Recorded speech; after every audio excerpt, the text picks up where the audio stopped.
chỉ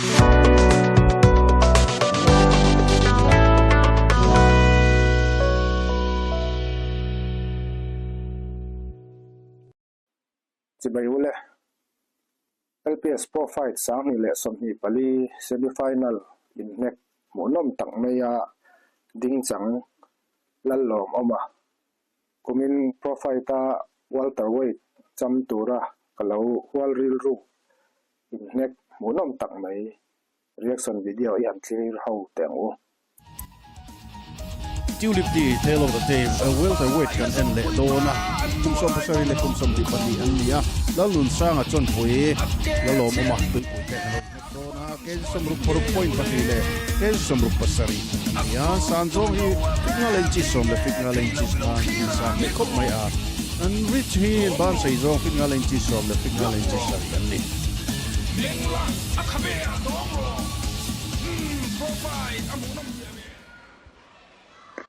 Bao zani som sari pani na official duty tu te tun truma kan en hau tura hian lan Lawmawma hi au pa zoka ma se niam zoka an ri na hi ein thlau lo khop mai ram zaria chawin anin ri le ya Zonunsanga hi fin nga le insist song asang ani ya ke ma ai po hian asang dei maya tuna ram paron chuak turi chon pui boxer red corner Zonunsanga chon pui boxer kum som pasari me le toy thatak mai Zonunsanga sang hi boxing lama chuan experience nei than wa MMA fighter ani thina ko thatak lo nei to ani a tu tum junior LPS Profight hian mi pathum ma lo nei to a unanimous in mi pathi ani a split decision in mi pathum lo nei to bokani aron ko harang reng he mai gati man bolowang reng ko mai ron ta he kan commentator te soyang khan Zonunsanga hi mixed martial art fighter ani a mase knockout nei that lo maya anan wanang khan achakna pathum lo nei to ta kha decision manga chak vekania technical knockout le knockout pa ngai po omlo ani mela mase semifinalist han mi phashim shim hi boxer thatak future bright tak ani zia lan tir tuwa kangaya adung san na hi amang thiam viawangem akhing pui Lawmawma hi finga le insist li ni a Nizau pa chuan awan tlang viaw anga amaro chu dwai chuan apate de angem o anti turchi kha ani don ani king pui la ka chuan pui tel JJ ten tarni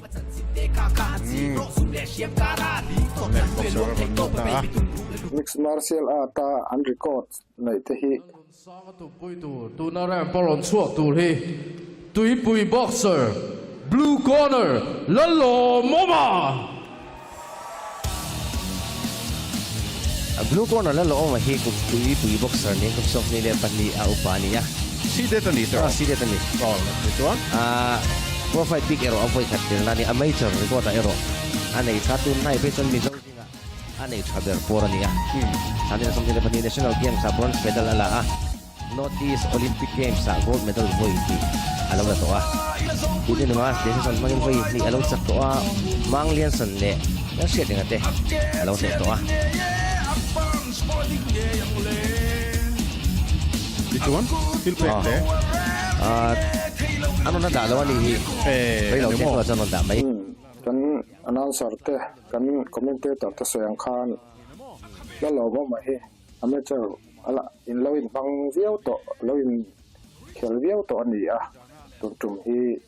professional boxing a azwan tum khatna ani a khel to kan lo react video kan lo siam to te po khan akut thak ana em maya voi ni khat anek to chuan aking pui te hi inweng hian an buai chen to thina counter counter punch an nei hlei thei to ngai leu lova Zonunsanga nen hian Anton Welterweight semifinals kading lamam hi kumsom pasari kezi somruk paruk point pani fit nga le in chi som sang chonpui boxer red corner Zonunsanga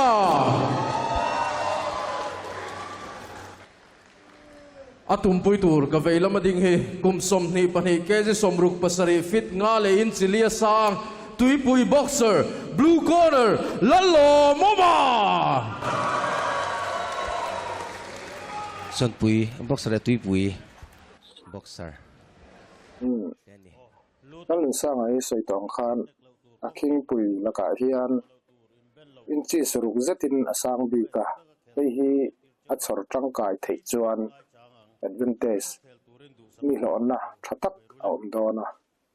amara chuni china kan soizo taklo mixed martial art fighter an ni na hi an tuan ran na le an kut thlak na ba khi chom lu thei atam lo em maya boxing a hi chuan zep hook le kat kan ti mai upper cut kan tiang chi khani deuh maya technique dang tewak han apply hlei thei ani lo that thina put mai a tuipui boxer in Lawmawma kha khatia ti thut chi khani o nor puta fulol mai sang-sangan ting he ti vedon sang-sanga hi ruak hau khop maya kaban posaya Seng khan aban seizo na chuan khitianga azep zau ran chuan experience Lawmawma tan khian to akhir viau dona azwan lu angai tho don ni in pomchil khi angam an ani po in tul ati kher lo theya dun le mai an ri sok mai a amaro chu alo khel kan lo en to te tanga chu chuan in pomchil ra la po Lawmawma hi chu a duai lo khopa mai ami sorom ai o po notice olympic ate mo nia local to national games thleng po local to ni ya oh red po hi ni thau mai ni thawe MMA keltrina mixed martial arts ya tun lai chuan an ur khopa kut le ke engkim mai man phal khania ala ti fu hlei thei tlat lo sang hian Lawmawma na dong han ti tur kha lo om lo tlat mai khi an zia la zoyang reng khop mai a Lawmawma nan pan phuta jab an tia ti hnuaya o ga chu da chani lo poi film khopa are kut thlak chu anna lutuk san lo tina ni phot mai ina dei chun zom lo wa nge mani Lawmawma hian a lo pha lo tlat mai a lau de wani kering an de ta dong chiang lang mai a dong mai tlat a first round na champion tu ko lo ma point pan dot mai khat king pui tan an tha du lo chan kha chu po na om lo amoi lo na po om lo tum reng pon ka pakhatin nek du a in phel du a pakhatin a du ve tat lo chuan keu thu ke mo po kha lo ni se MMA ring ani lo kha chu ti de wani ki an ti wa ngai na om chuang lo MMA lo khel chang khan nia hanin el su top mai ta hi thai veka dot mai amaro chule taksari na le na avati angai tla ta Lawmawma khia khi mulam tok Lawmawma hian gat delo skill khi a chiang ani a king pui kut thlak rang zet khi abum thei ni ti a in sha chiang em mai ni Lawmawma khian Lawmawma phin hi na nia wa at la lian lem lo nangin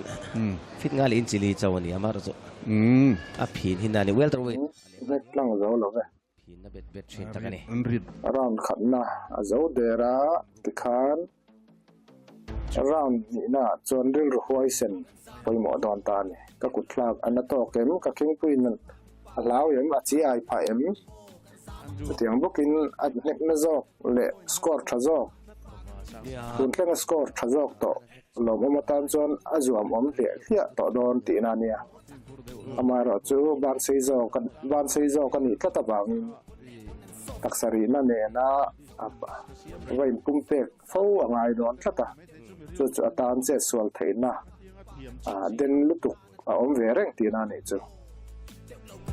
giấy tặng tiền cho giấy tặng lâu gì về ngay khi tên gì à người này khát han thiam hal vết mà hi chu thấy big lova second round khele đó này Round 2. Anh rỉ zong po kha anh tháo viêu lo wa ma se pakhat Lawmawma zo khi dung te lo hiam zo kha wang sa te po thazok angin alanga ma se soi tong khan gram zaria chawen thawan nia hay đâu chu thấy nó tụt thiên khani về thật ni anh em pedun lol petu kuma kan tu kuma hen lu hay zual ma le zuala point na ni si lo ka chu fall punch ania dong ba sa zo ka tang le to a re thi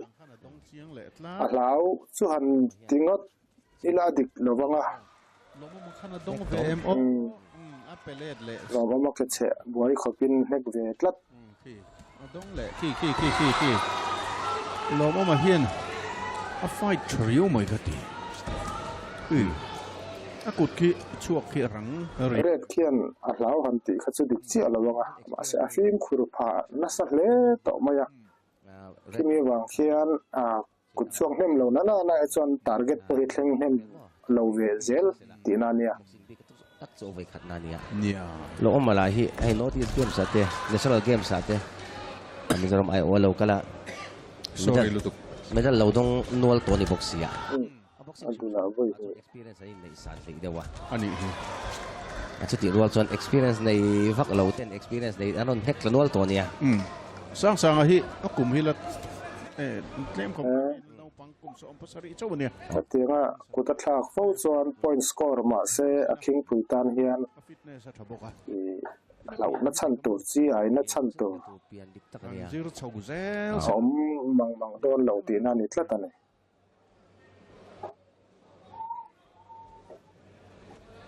round ni na minute khat thashe Lawmawma an ek futlen zok ani na chu red hian a bo buan nam tlat lo maya ki chak lo pui don ni na lang tlat ani adong chon ni point ti thei bik chuang che lo ya aduang chuan sang lo veng thiam akuk dangang at selon han thedeu lol ma sela ngai rang hian an maya chau pha vak Lawmawma ari top mai gat sanai nek ki ari ki aring zol bik ari pop soi tang kan Lawmawma ki su nu nei tam jok le nei tha jok ania atha in sangmar chung reng lova in thla dul na hun ai siam thiam em ma khi round tam tak khel tura phei chon poimo em mai se tang khan an nek poina ti chiang azet nal ngang rang takani nanin kwa stop pati azil le don ki nek rowo kwa su round 2 so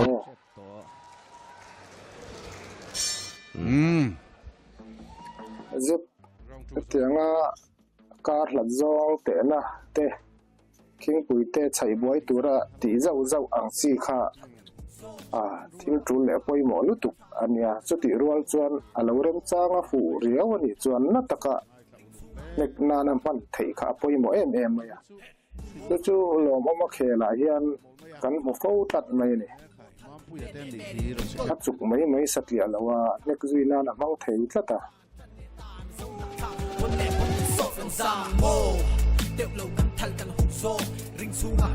Orient Goldsmith na sa Marin ka counter attack Lawmawma an gan ne na han kun ve po khi hei ni khat ai net tir ba kha chuan akut achwa ve hal zata akut achwa rol khian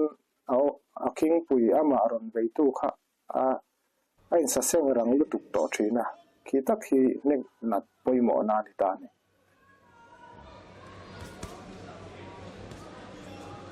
round 3 ni ta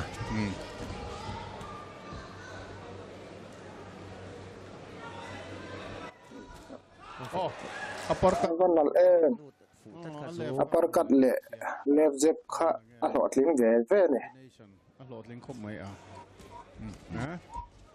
yeah cross combination an te kha tiang kha cut le jab a chopol ti na ni a lot ling ve boxia a technique kha red tan chuan tim khur pui ngai le to ani ti kha alang chiang reng to ba bum nal plan pel tum net don lo ni om te nan tia dak or kiana pe dak or ani nanin ku net kerbet net lat mai khiam parda da maya gad lovin amai an phau chuak vela sang sang an ron nek mai ngam bik lawa nor phei bia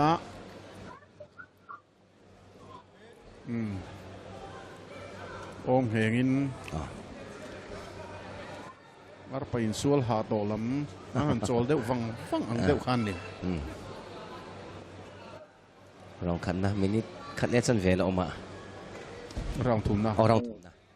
rong khat dang aron che dan turki red tan khian riat chian lo thei lo ani to a ram thum na hial ani to alon het ma samhan lo tlat zel ki final lut don ki tianga ron zuana tum ti a riat chian to chuan a veila me mokhi lo the chuak se lo chuk zau se a king pui khian ron zuan ngam lo se emo zuan thei lo turin chai boi reng se boxing a chon wang lai tak pon la tung mang lo ani future ala nei thavia bani khovel huwa ba lar te poi kum sum thum per fe to ni deuh zela mo pathian zara dam chuan future ala nei thavia bani sang sang kha tile to ka thia tlata khi langun sanga khi atlom la khi chu ei tun lain mizo pasal thaton thu kan ngai thlan sa in chai thin rima fiang khurna in ro ti ri antum thina khi adep ut le hala temper loss nge kan thin chiat pha emo kan thin ram pha emo kan in thunun na kan hlo to chuan ti siang na chuan chap lo ol em to thina ni anin chau to ka index si lo professional fight ania ei an record siam na tur kong poi mo tak mai ni ya chuan nung chang moi lo lu tuk ang si kha chu atua te ma hian ti lo thei se kan du sak pui ve em ringot mai ni achan chun fitness tha anin zir ze langa Mizoram le mizo mi pui ta na icon idol paisan tak ni thei tur te kha an ni a chet moi te chet nal te hi ya mi pui te hian kan lo bei sei thin ti hi hretel sala tom fiam na nia inti siang na nia inti thin ri me mo rin ro fin lo tura king pui te siam kha tu te poi nan tum fo thin do na amaro chu amoi le moi lo chin hi a omani kalun sanga che dan kha ke ma mi mal ngai da na chuan moi ka te faran lawa ma se ke ma ka ni lawa ama ani a na kin zela tan chuan asim dei po arin omani fu lo poi kan puman mang chin law ni chiang tak semi final an dia round li an khel to a round thum po ni tam tak chuan an thlin lawa kan hu fawa in hek masala ba khan round li an khela khiti tak maya an tha ala tha ni chuan an kal zel na tura maba eng tak be sei om tak an nei ti na ne right hook a fu le tlat maya beng te bek vela te han huk fu hi chuan in lui hai chak zel mai nia an chol jing de thana ni pani ni ani lem lo rei deuh thina du ain red ki anh dang thiam lo ma thina chol sum lo chat lawa mo hanin sum lo chat lo in nek kha chu mu no mani tro dana dang tu khatiang kha chu ลูกคิดว่านี่อันนี้คุณกัลรัลตีร์ไม่ดันแต่พอไงตัวอินกริงะจะเตียงพอจนเราตีเสอดอนเวตัวเราชิมเตวันเฮกเซียมตัวเราเตค่ะตามจวนฟินฟลักตัวฉันจะสกอร์เน้นตัวไหมอ่ะมวยตกนั้นโดนเท่าไหร่อ๋อเนี่ย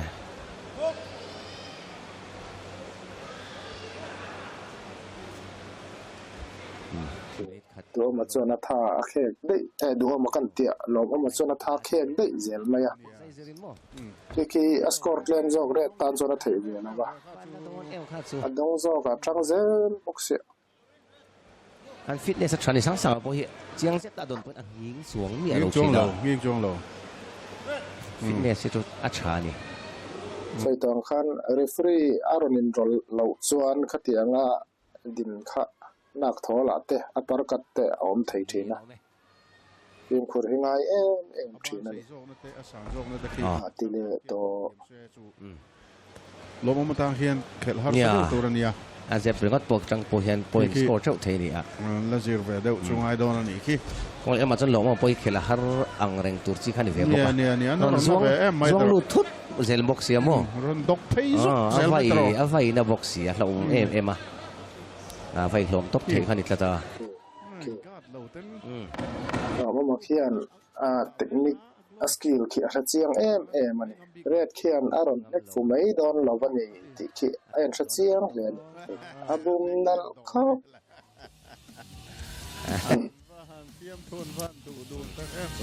กันสวยโฟโต้แล้วหนึ่งสร้างให้